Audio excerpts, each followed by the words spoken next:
Hello everyone. कल हमने BSc second year में जो टॉपिक डिस्कस किया था एविडेंस फ्रॉम पैलियोंटोलॉजी, यानी जो ऑर्गेनिक एवोल्यूशन चल रहा था उसमें हमने कल 6 एविडेंस था जो कि पैलियोंटोलॉजी के अकॉर्डिंग था, यानी जीवाश्म के फॉसिलाइजेशन के अकॉर्डिंग जो एवोल्यूशन था, एविडेंस था एवोल्यूशन का, उसको हमने डिस्कस किया था। इसमें हमने कल यानी जो फॉसिल्स की फॉर्मेशन होती है किस तरीके से होती है, उससे उनके बोन्स के द्वारा, टीथ के द्वारा एवोल्यूशन के जो प्रमाण मिले हैं उसको डिस्कस किया था। इसके बाद कल हमने एविडेंसेस फ्रॉम जियोग्राफिकल डिस्ट्रीब्यूशन, यानी जियोग्राफिकल डिस्ट्रीब्यूशन के बेस पर एनिमल्स का एवोल्यूशन किस प्रकार से हुआ था उसको डिस्कस किया था। आज हम बात करने जा रहे हैं एविडेंसेस फ्रॉम जेनेटिक्स, यानी जो आनुवंशिकी है उससे क्या एविडेंस मिलते हैं।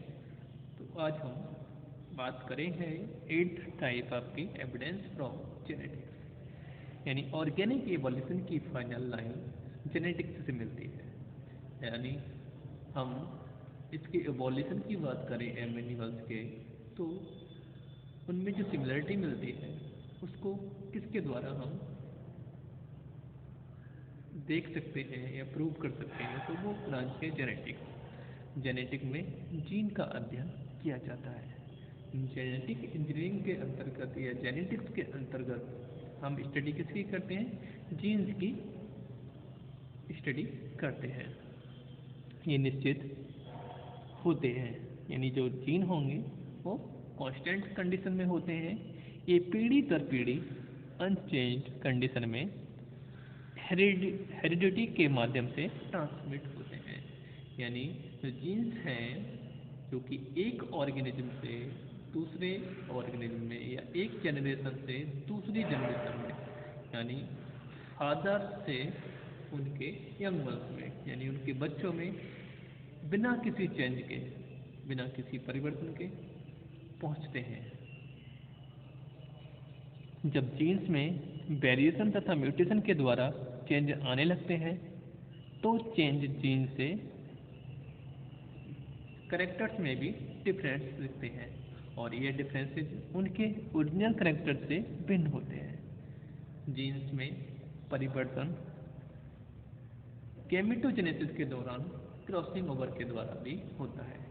यानी जो जीन्स हैं उसमें जब म्यूटेशन की प्रोसेस होती है या क्रॉसिंग ओवर की प्रोसेस होती है, तो जो पुराने एनिमल्स में जो करेक्टर थे वो जो नए एनिमल्स बनता है उसमें उनकी जो करेक्टर्स है, मॉर्फोलॉजी है, उसमें एकदम से परिवर्तन दिखने लगता है। ये किसके कारण होता है, क्रॉसिंग ओवर के कारण। यानी जो गैमेटोजेनेसिस की फॉर्मेशन होती है, जब गैमेट्स का फॉर्मेशन हो रहा होता है तब जो हमारे क्रोमोसोम्स होते हैं उसमें क्रॉसिंग ओवर की प्रोसेस होती है। नेक्स्ट, जिन ऑर्गेनिज्म में वातावरण के साथ जीन्स में चेंज आते हैं ऐसे सभी परिवर्तन हेरिटेबल होते हैं और पीढ़ी दर पीढ़ी ट्रांसमिट होते हैं।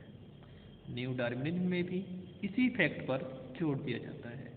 यानी जो न्यू डार्विनिज्म की बात करें हम, तो उसमें भी इसी बात पर जोर दिया जाता है कि जो जीन्स हैं वो एक पीढ़ी से दूसरी पीढ़ी में करेक्टर ले जाते हैं, और जो उनके जीन्स में परिवर्तन होते हैं उसके फलस्वरूप जो करेक्टर चेंज होते हैं वो सिर्फ क्रॉसिंग ओवर या म्यूटेशन के द्वारा ही होते हैं। अब बात करते हैं 9th एविडेंस, यानी एविडेंस फ्रॉम कनेक्टिंग लिंक्स।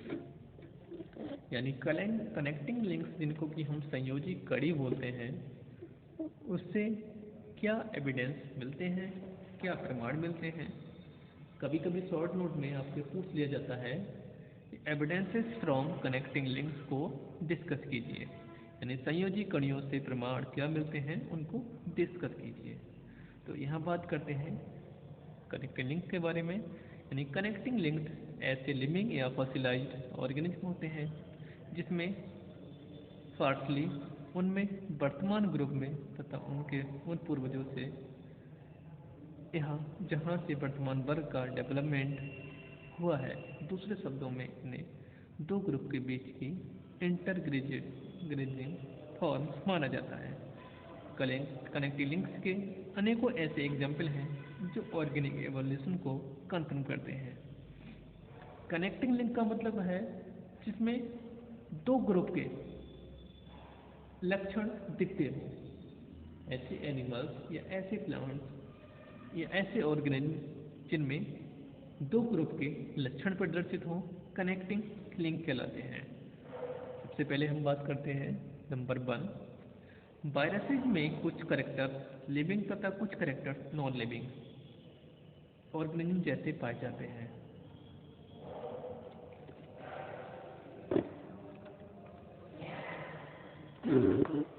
अतः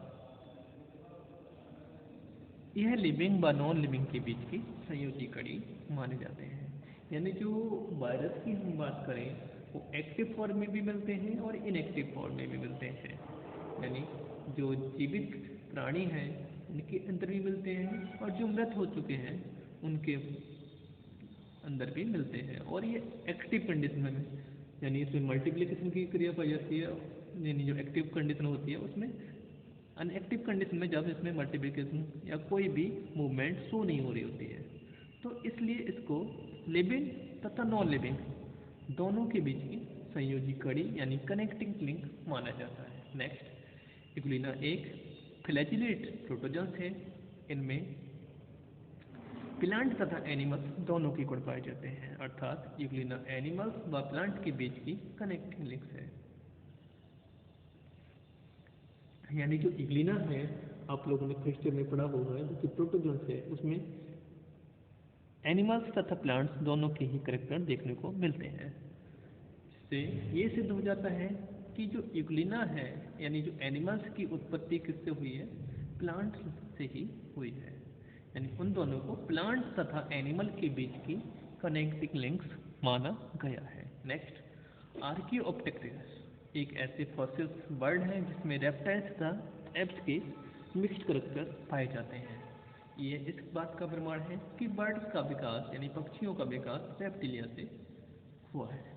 यानी आर्कियोप्टेरिक्स जो पक्षी है उसमें रेप्टाइल्स लाइक कैरेक्टर जैसे टीथ और यानी हॉर्नी टीथ पाए जाते हैं। उसके विंग्स काफ़ी बड़े होते हैं, जिसमें उस पर स्केल भी पाए जाते हैं, यानी कि जो लेग्स होती हैं उन पर स्केल्स पाए जाते हैं, जिसमें उसके कुछ कैरेक्टर तो रेप्टाइल्स के लाइक दिखते हैं और कुछ पक्षियों की तरह। तो इसलिए इनको यानी आर्कियोप्टेरिक्स को बर्ड्स तथा रेप्टाइल्स दोनों के बीच की कनेक्टिंग लिंक्स माना गया है। नेक्स्ट, पेरिपेटस एक ऐसा आर्थ्रोपोड है जिसमें एनिलिड एंड आर्थ्रोपोड के मिक्स कैरेक्टर पाए जाते हैं।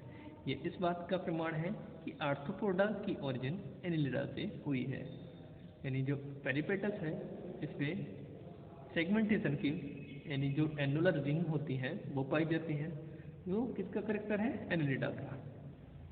तो इसलिए इसको आर्थ्रोपोडा और एनिलिडा दोनों के बीच की कनेक्टिंग लिंक माना जाता है। नेक्स्ट, साइमोनिया एक ऐसे एनिमल है जिसमें एम्फीबियंस तथा रेप्टिलिया के मिक्स कैरेक्टर पाए जाते हैं। इसे स्टेम रेप्टाइल भी कहा जाता है। ये सिद्ध करता है कि रेप्टिलिया का एवोल्यूशन एम्फीबिया से हुआ है। यानी जो रेप्टाइल्स की एवोल्यूशन की अगर हम बात करें तो वो किससे हुआ है, एम्फीबिया से हुआ है। नेक्स्ट, प्रोटोथीरियंस ऐसे अंडे देने वाले मैमल्स हैं जिनमें रेप्टिलिया तथा मैमल्स के मिक्स कैरेक्टर पाए जाते हैं। यानी जो प्रोटोथीरियंस हैं उसमें रेप्टिलिया तथा मैमलिया के मिक्स कैरेक्टर देखे जाते हैं, जो यह प्रूव करते हैं कि मैमल्स का एवोल्यूशन रेप्टिलिया से हुआ है। नेक्स्ट, लैटिमेरिया को fishes and first land vertebrates के बीच की कनेक्टिंग लिंक माना जाता है। जो लैटिमेरिया फिशेज हैं उनको उनमें जो रेस्पिरेशन की प्रोसेस होती है वो लंग्स के द्वारा होती है, इसलिए उनको फर्स्ट लैंड वर्टिब्रेट्स की संज्ञा दी गई है या उनको कनेक्ट के लिए माना गया है। नेक्स्ट, प्रोटोस्पंजिया, ऐसे प्रोटोजोन्स जिन्हें प्रोटोजोआ तथा पॉलीफेरा के बीच की संयोजी कड़ी माना जाता है, क्योंकि इनमें दोनों वर्ग के गुण दिखाई देते हैं।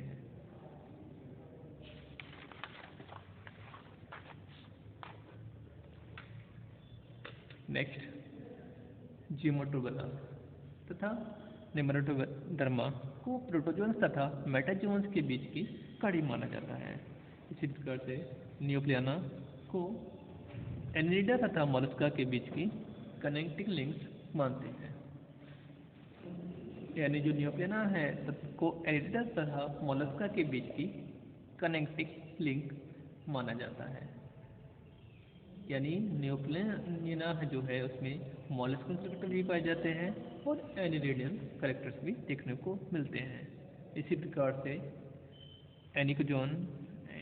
एनिक्टोजोन को प्रोटोकॉर्डेट तथा वर्टिब्रेट के बीच की संयोजी कड़ी माना जाता है। तो इस प्रकार हम कह सकते हैं कि जो इवोल्यूशन की प्रोसेस हुई उसमें कनेक्टिंग लिंक्स यानी संयोजी कड़ियाँ भी अहम योगदान रखती हैं। इससे ये बात स्पष्ट हो जाती है कि जो इवोल्यूशन की प्रोसेस है वो पूर्व एनिमल्स से ही मॉडर्न एनिमल्स में हुई है। तो आज हमने बीएससी सेकेंड ईयर में जो आपका टॉपिक चल रहा था एविडेंसेस, उसका लास्ट एविडेंस जो था एविडेंस टॉम कनेक्टिंग लिंक, उसको डिस्कस किया। कल हम आपकी जो थर्ड यूनिट है उसको डिस्कस करेंगे। ये आपका सेकेंड यूनिट का लास्ट टॉपिक था। तब तक के लिए धन्यवाद।